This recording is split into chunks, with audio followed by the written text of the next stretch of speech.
और अब बंगाल की खबरों का रुख करते हैं, जहां मालदा में जुडिशियल अफसरों को बंधक बनाने के केस में एनआईए की जांच अब शुरू हो गई है। लेकिन उससे पहले बंगाल पुलिस ने मालदा की घटना में शामिल 35 आरोपियों को गिरफ्तार कर लिया।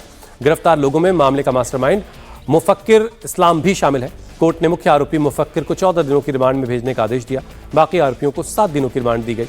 मामले में सियासत भी खूब हो रही है। सीएम ममता बनर्जी ने आरोप लगाया कि मालदा हिंसा के पीछे बीजेपी का खुद का हाथ है, जबकि बीजेपी आरोपियों के रिश्ते तृणमूल कांग्रेस के साथ बता रही है।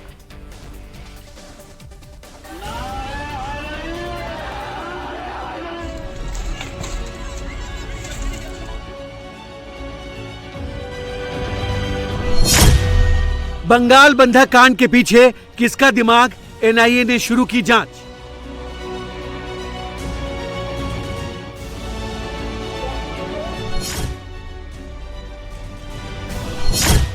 मालदा का मास्टरमाइंड किसका सपोर्टर, पार्टियों में वार पलटवार।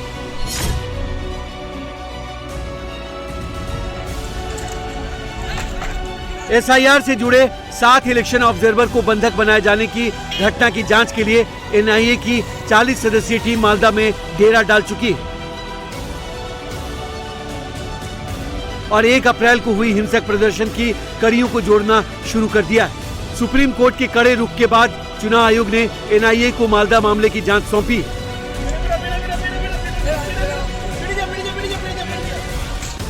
हालांकि एनआईए टीम के पहुंचने से पहले ही बंगाल पुलिस मालदा की घटना में शामिल 35 आरोपियों को गिरफ्तार कर चुकी है, जिनमें मुफक्किर उल इस्लाम नाम का वो शख्स भी शामिल है जिस पर कालीचक में बीडीओ ऑफिस के बाहर प्रदर्शनकारियों को भड़काने का आरोप है। इस मामले में 19 एफआईआर दर्ज की गई। कोर्ट ने मुख्य आरोपी मुफक्किर को 14 दिन की रिमांड पर भेजने के आदेश दिए। इस बीच मुख्य आरोपी मुफक्किर उल इस्लाम के 2 वीडियो भी सामने आए हैं, जिनमें से एक में वो खुद को बेकसूर बता रहा है, जबकि दूसरे में वो वैलिड वोटर्स के लिए आंदोलन जारी रखने की बात कह रहा है। এসআইআর এর নাম করে যে সমস্ত মুসলিম মানুষদের ডিভোটার করে দিয়েছে বা ডিলিট করেছে, যাদের নাম হয়নি, তাদের আন্দোলনে সহযোগিতা করতে গিয়ে, যদিও ওই আন্দোলনটা আমি করিনি, আমি কলকাতা থেকে আলিপুরদুয়ার যাচ্ছিলাম, ওই আন্দোলনের পাশ দিয়ে যাচ্ছিলাম, সেখানে বক্তব্য দেওয়ার কারণে আমার জন্য কোনো জজ সাহেব অ্যারেস্টও ছিল না আর আটকও ছিল না। আমি ন্যাশনাল দিয়ে আসছিলাম আর ঘটনা ঘটেছে মোথাবাড়িতে, তার জন্য অ্যারেস্ট হলাম আর কি। বাগডোগরা এয়ারপোর্টে মামলার কাজে যাচ্ছিলাম ওইখান থেকে। এখন বাগডোগরা থেকে বাগডোগরা থানায় যাব, থানা থেকে তারপরে হয়তো মালদা বা বিভিন্ন জায়গায় নিয়ে যাবে। মানে বেশ কিছু দিনের জন্য আপনাদের কাছ থেকে চলে গেলাম। ভালো থাকুন আপনারা সকলেই। আর এই যে ভোট, নিশ্চয়ই নিজের নাম উঠাতে যা যা করা প্রয়োজন তা করতে হবে। ভালো থাকুন আপনারা সকলেই। मुफक्किर उल इस्लाम 2021 में एआईएमआईएम के सिंबल पर विधानसभा चुनाव लड़ चुका है, लेकिन ओवैसी की पार्टी अब उससे पाला झाड़ रही है। मुफक्किर इस्लाम साहब के बारे में जो बताया जाए कि एमआईएम से जुड़े हुए थे, एमआईएम के नेता थे, एमआईएम कैंडिडेट है। 2021 में मुफक्किर इस्लाम साहब, जिनको अरेस्ट किया मालदा के मामले में, वो हमारी पार्टी के इलेक्शन में नॉमिनेशन कैंडिडेट थे, एमएलए के, असेंबली के। अभी हमारी पार्टी में वो एक्टिव नहीं है। उनका वो पब्लिक फिगर है, आप देखिए 3 मिलियन फॉलोअर है उनको वो लोग बुलाते हैं, वो जाते हैं उनके पास मिलने, उनसे बात हो, अपने प्रोटेस्ट में एहतजाज में हर जगह शामिल रहते हैं। तो वो ऐसा पार्टी मेरे वर्कर नहीं गए और ना मेरे पार्टी का कोई झंडा वहां था, ना वो इजाजत ले मुझसे गए। तो ये नैरेटिव नहीं बना जाए कि वो मेरी पार्टी के थे, हमारी पार्टी ने उकसाया। मालदा का ये बंधक कांड बंगाल के चुनाव में बड़ा मुद्दा बन गया है। ममता बनर्जी और उनकी पार्टी ने आरोप लगाया कि मालदा हिंसा के पीछे बीजेपी का हाथ है। टीएमसी ने गिरफ्तार किए गए 2 आरोपियों की फोटो पोस्ट कर उन्हें बीजेपी का एजेंट करार दिया। ममता बनर्जी ने आरोप लगाया कि हिंसा के लिए बीजेपी ने बाहर से लोग बुलाए थे, जिन्हें बंगाल पुलिस ने अरेस्ट कर लिया है। ममता ने यह आरोप भी लगाया कि बीजेपी और इलेक्शन कमीशन मिलकर मुसलमानों के वोट काट रही है। बीजेपी बांग्ला থেকে সব সরিয়ে দিয়েছে, দিয়ে মালদায় দাঙ্গা করেছে। কাকে দিয়ে জানেন? মুম্বাই থেকে নিয়ে এসেছিল পাগড়িধারী, টাকাধারী বিজেপি দল, ভোট কাটারি। হাতে নাতে গ্রেফতার করেছে আজকে সকালবেলায়, সিআইডি করেছে। ইলেকশন কমিশনের এনআইএ আসার আগেই অ্যারেস্ট হয়ে গেছে। বাগডোগরা থেকে পালাচ্ছিল।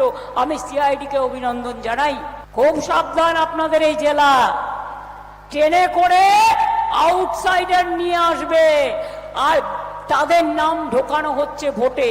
যারা এখানকার নাগরিক, তারা যে ধর্ম, যে বর্ণ, যে ভাষা বা যে স্টেটেরই হোক, তারা এখানকার ভোটার। আমি তাদের কথা বলছি না, যারা এখানকার ভোটার নয় তাদের জন্য বিজেপি বস্তা বস্তা ফর্ম জমা দিয়েছে। যাদের নাম কেটেছে সেটা এখনো তোলেনি। ममता के आरोप पर बीजेपी ने भी पलटवार करते हुए विधायक सबीना यास्मीन का एक वीडियो पोस्ट किया है, जिसमें सबीना यास्मीन लोगों के साथ कालियाचक में धरने पर बैठी दिख रही हैं। इसके अलावा बीजेपी ने मुफक्किर उल इस्लाम की कई फोटो भी रिलीज की है, जिसमें मुफक्किर ममता समेत तृणमूल के नेताओं के साथ दिख रहा है। बीजेपी ने सीआईडी के गिरफ्तार करने पर भी सवाल उठाए और आशंका जताई कि आरोपियों को एनआईए से बचाने के लिए ये चाल हो सकती है।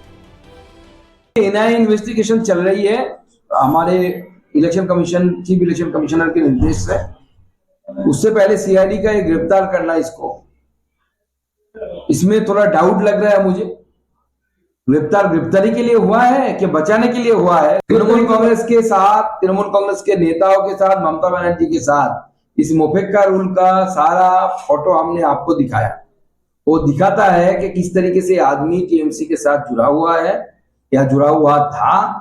पुराना संबंध फिर से जगाकर, भाजपा के सिर इल्जाम डालकर, ममता बनर्जी का प्लानिंग ये है कि इसमें इस तरीके से मुस्लिम वोट को कंसोलिडेट किया जाए।